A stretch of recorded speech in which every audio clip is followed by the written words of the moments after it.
my driving anxiety from my Facebook, or not Facebook. This is going on YouTube. I always spill coffee, Trent. And I spill coffee. I just want to share with y'all.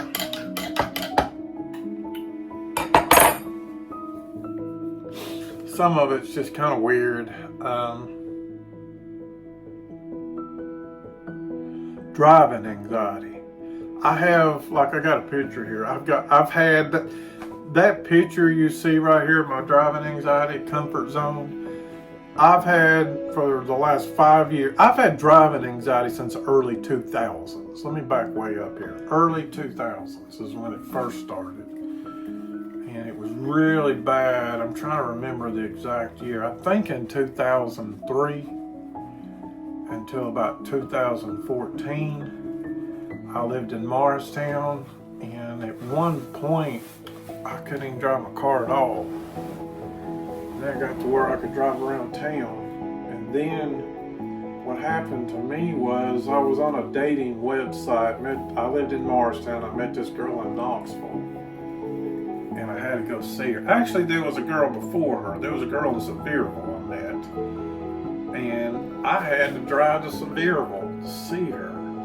And I had driving anxiety, especially long distances and on highways. That's the biggest bulk of my driving anxiety is long distance and highway. First started with that girl from Sevierville. I keep forgetting about her. And then I met this girl from Knoxville.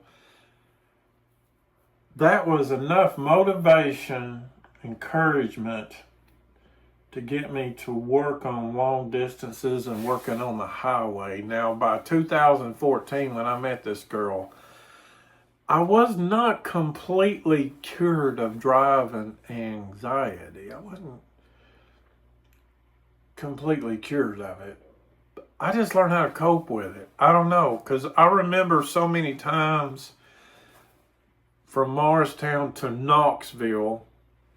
I get into Knoxville on that 40 ramp, Interstate 40 ramp, and I had to go see this girl, and I had to drive it's about a 10-minute drive, I guess, through.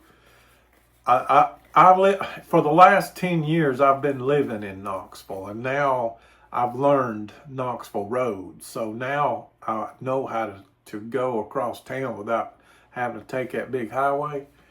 But back then, I just didn't know. The only way I knew how to get there was interstate. From the east side of Knoxville to Paper Mill, that's the only way I knew how to get there. And I didn't want that girl to know that I had driving anxiety. I thought that'd be a major, major turnoff. I kept it a secret from her.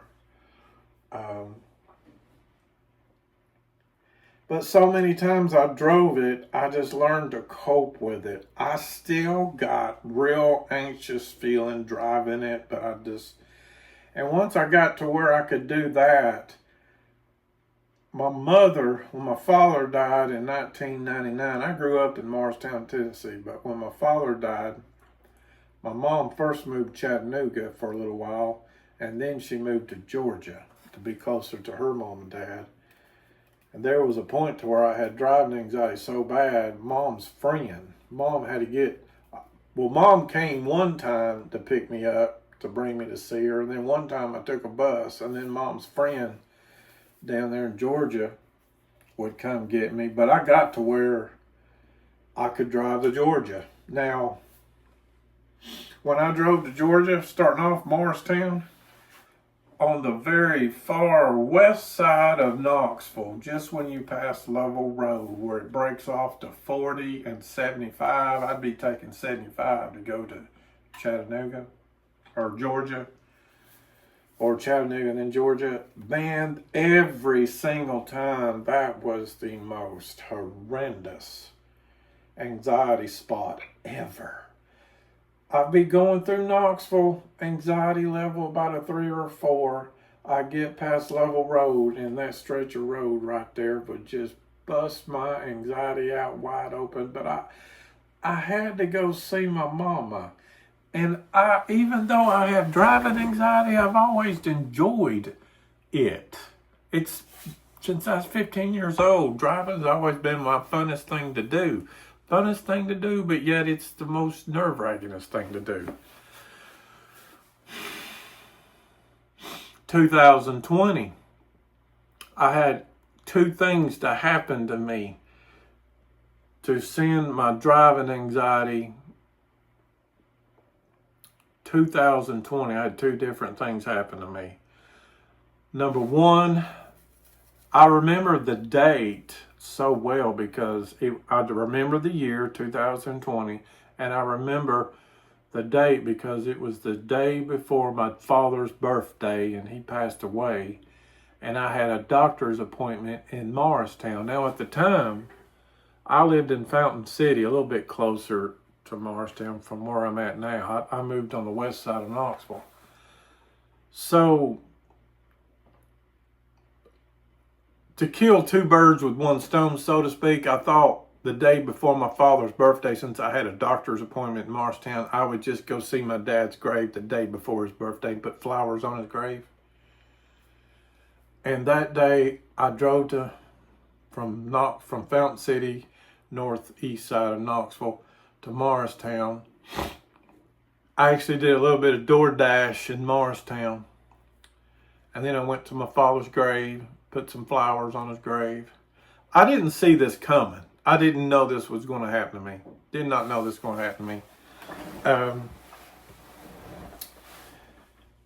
So, drove to Morristown. That's about an hour. I worked about an hour doing DoorDash in Morristown. I went to my dad's grave site for about 20 minutes. So that's about 2 hours and 20 minutes had passed. And then I was at the doctor's office about 45 minutes. 3 hours had passed. Now I'm going to be coming home. So when I was on my way home, I always go 11E because it's shorter. Speed limit's not as fast. I don't know. I just like going 11E. It's shorter. So I'm coming home, and when I'm in a car, see the way I'm sitting back in this wheelchair, how I'm leaning back?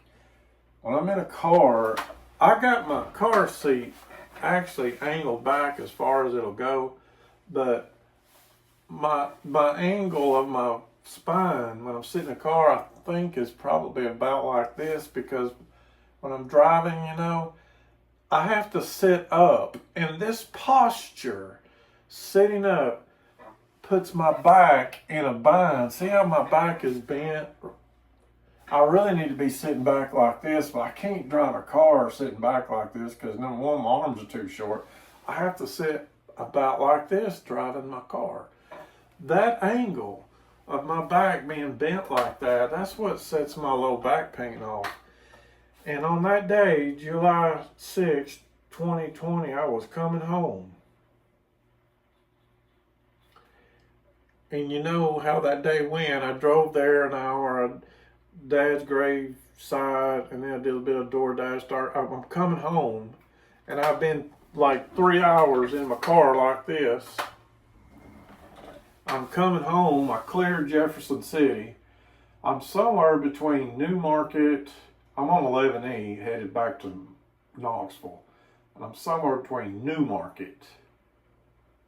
New Market and Strawberry Plains. I get this strong, holy hell, backstabbing pain in my back. It's like someone took a knife. I remember the first thing I told myself was ignore that. I remember telling myself I was alone in my car. I was feeling it, but I was like, just ignore that. Every time that sharp pain would hit me, one thing going on physically in my body was the pain was so sharp it was setting my adrenal glands off. It was setting my adrenal glands off. When you have enough pain, it affects your adrenal glands. And my adrenal glands was making me feel, anytime you get a rush of adrenaline, it's going to make you nervous.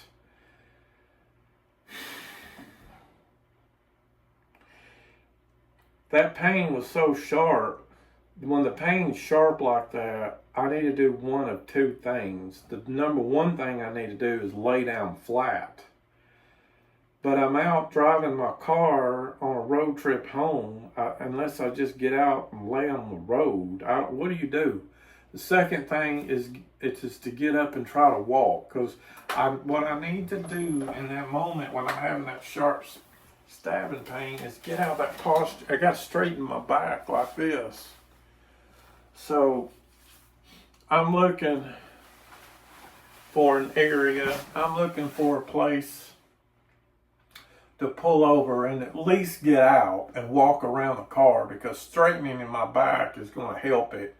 The best thing I need to do is lay down, or I just got to straighten my back. If it's laying down or standing up, I can only stand for so long, and then that puts me down.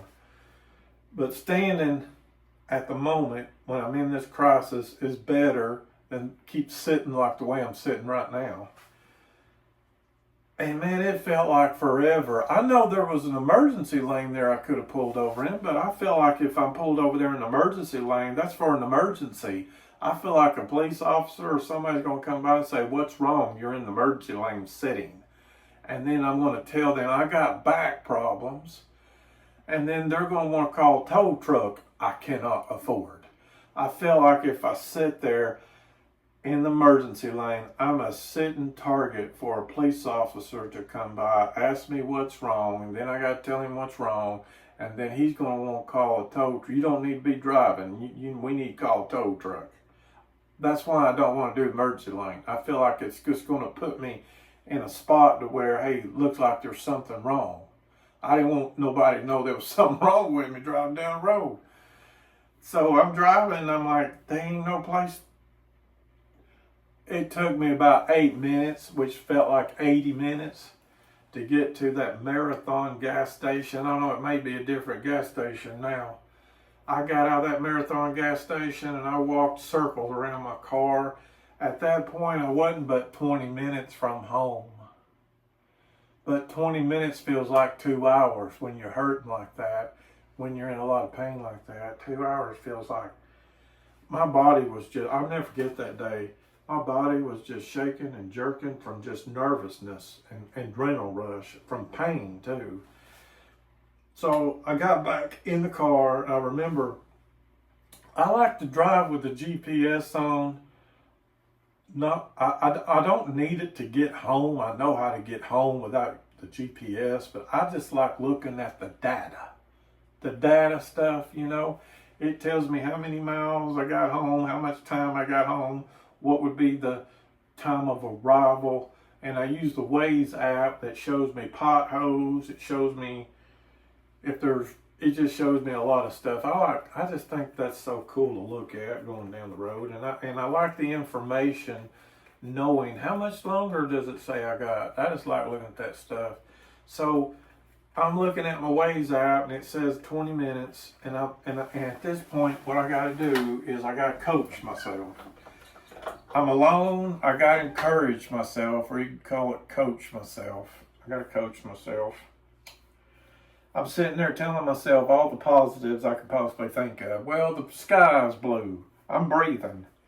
I got all day. It's in the morning. I got all day to get home. I can pull over as many times as I like. I was trying to be, Tim, you can pull over and rest as many times as you like. And it's only 20 minutes home, and I'm saying, Tim, you can pull over. Man, I got a car. I'm thinking two different things at the same time. I'm thinking, well, I can pull over anytime I like, but on the contrary to pulling over, that's going to make the trip longer to get home. I have pain medicine I'm supposed to take, but this type of pain medicine I had during that time, you can't drive on it. And so I can't take that one until I get home. Even though I'm 20 minutes to get home and it takes about 40 minutes for that pain medicine to hit my system, I still don't do it. Because you never know if you're going to get in a traffic jam or something's going to... On that day, because of that situation, I told myself in my brain, no more driving on the highway long trips. I can't handle it in my low back. I told my brain, no more long trips. I can't drive Morristown no more by myself because of what happened. No more. That's too scary for me. I'm not sticking myself in that scenario again. So that's what started my driving anxiety on long trips. And then that's what's given me this so-called anxiety zone versus comfort zone of driving. So what I'm working on with my driving anxiety is distance, how far away. I'm working on not having any more anxiety zones. I'm working on expanding my comfort zone to where there is now no more anxiety zone. And another thing too that happened that scared me driving on the interstate. This is what scared me driving on this is what got me scared of driving on the interstate. During that same year, I think it was in October, I had a morning. I used to do Uber, and the last thing I was doing was Uber Eats. I had a morning.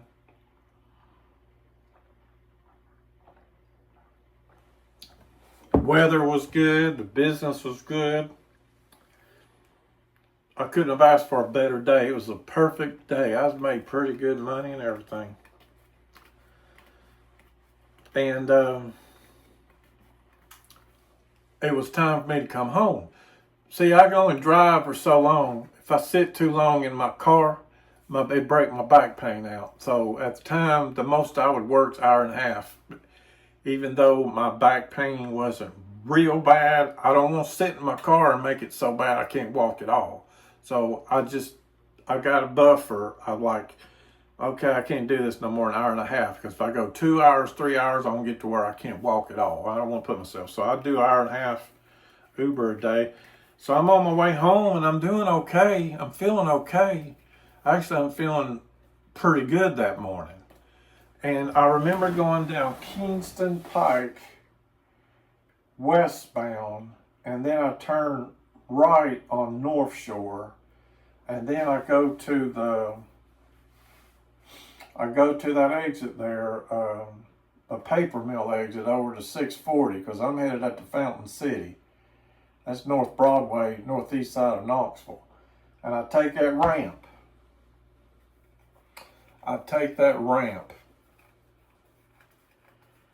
And I'm driving down through there. Everything is lovely. The weather's lovely. Everything you can possibly think of. Lovely, lovely day. I may be singing. I'm so having such a lovely day. Out of the blue yonder, man, a cracking neck pain so strong in my neck. It just about blinds me temporarily. It temporarily blinds me for a few seconds. There's a silver gasoline truck to the left of me. There's like 5 lanes of traffic there.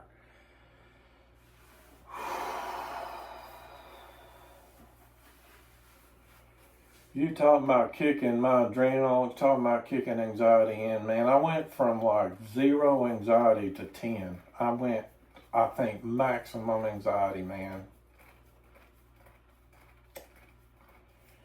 And I remember saying, I gotta take the Western Avenue exit. I can't drive all the way on Fort. I gotta take the Western. I gotta get off this interstate, man. This is not good.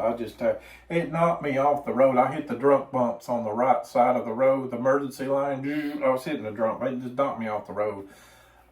Just this week, I was at my endocrinology office, and a girl walks in, and she sees me with my walker, and she's got a cane. She says, I really need me one of them. That'd be better than my cane. And we got to talking about our spinal cord problems together, me and that woman. She's a little bit younger than me. She may have been in her 40s.